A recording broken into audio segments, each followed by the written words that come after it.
গং গণপতয়ে নমঃ।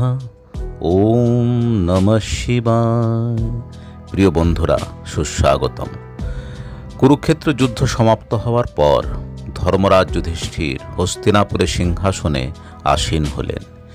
এরপর নানা শুভানুধ্যায়ী ও হিতৈষীদের পরামর্শে তিনি অশ্বমেধ যজ্ঞ করলেন এবং তা ভালোভাবে সুসম্পন্ন হওয়ার পর যুধিষ্ঠির নিজেকে চক্রবর্তী সম্রাট রূপে ঘোষণা করলেন।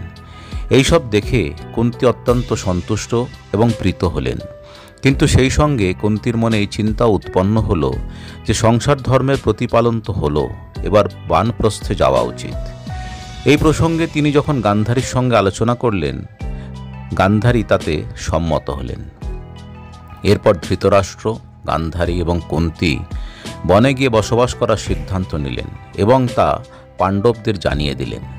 পাণ্ডবেরা এদের তিনজনকে নিরস্ত করার অনেক প্রচেষ্টা করলেন, কিন্তু ওরা বললেন আর নয়, এটাই সঠিক সময়। এরপর যখন কুন্তী, গান্ধারী ও ধৃতরাষ্ট্র সহ বনের দিকে যাত্রা করার উদ্দেশ্যে রওনা দিলেন, তখন তাদের সঙ্গী হলেন সঞ্জয়। এরা চারজনে হস্তিনাপুর থেকে বহু দূরের এক বনের মধ্যে কুটির বানিয়ে অত্যন্ত সাধারণভাবে জীবন নির্বাহ করতে লাগলেন।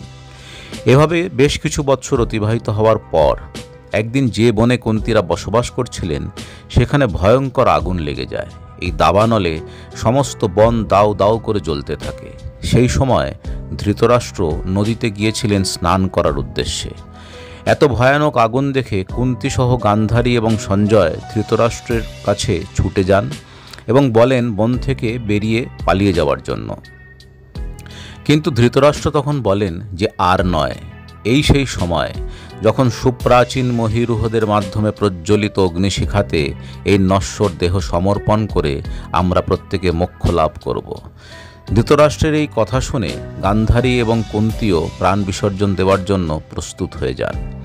সঞ্জয় ধৃতরাষ্ট্রসহ কুন্তীদের বোঝানোর অনেক প্রচেষ্টা করেন, কিন্তু তারা তাদের সিদ্ধান্তে অনড় থাকেন।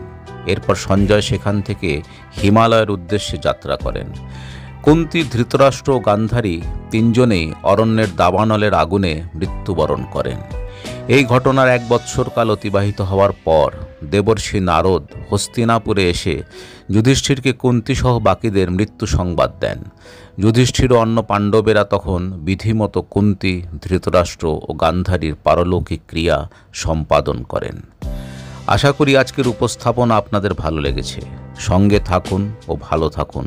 ঈশ্বর আপনাদের মঙ্গল করুন।